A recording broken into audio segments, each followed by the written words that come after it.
کەناڵی ئاسمانی پەیام وەکو یەکەم کەناڵی ئیسلامی لە هەرێمی کوردستان دەستی بە پەخش کردو توانی لە ڕێگەی ئەو مینبەرەوە خزمەتی سەرجەم چین و توێژەکانی کۆمەڵگا بکات بەبێ جیاوازی. چاودێرێکی سیاسی ژوێ ڕای پیرۆزبایی لە ساڵیادی کەناڵی پەیام دەڵێت کەناڵی ئاسمانی پەیام لەسەر ڕێچکەی ئیسلامی توانیوێتی ئینتیمای نیشتیمانی و نەتەوەی خۆیشی بپارێزێت و خزمەت بە سەرجەم کوردستانیان بکات. پیرۆزبایی لە کەناڵەکە ئەەکەم هەمووانەی کە کاری تیاکەن تەوان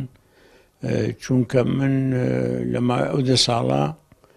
جار پەیوەندیمان هەبووە لەگەڵ کەناڵەکە و جار تەماشاشیەکەین کەناڵەکە بەلای منەوە توانیوێتی هەم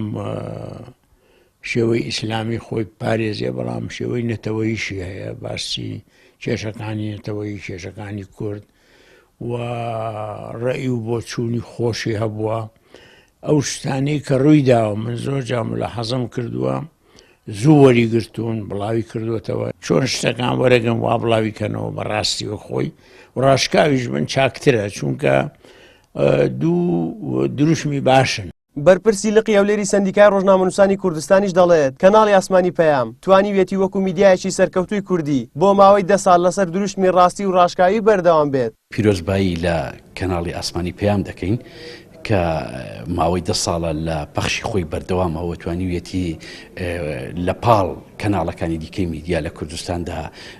کاری ڕاگەیاندن پەرە پێ بداتن. ئێمە بەم بۆنەوە هەم پیرۆزبایی لێ دەکەین و هەم هیوادارین ئەم بارودۆخە ئابووری خراپە نەبێتە بربەست لە بەردەم هەم نەک ڕاگررتنی کەناڵەکە بەڵکو نەبێتە هۆکارێکیش بۆ پاشەکشەکردنی ئەم کەناڵە. هیوادارم کەناڵی پەیام وەک لە ڕابردوودا بینیومانە توانیوێتی لە ئاسکی ئەو دروشمەدا بێ بەڵام هیوادارین زیاتر پێداگر بێت لە سەرگەیاندنی پەیامی ڕاست و ڕاشکاوی بەڕاستی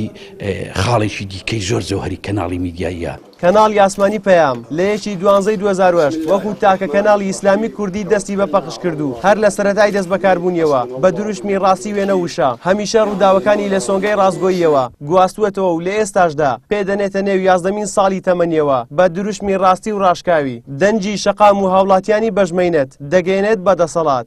زریان سدیق کەناڵی ئاسمانی پەیام هەولێر.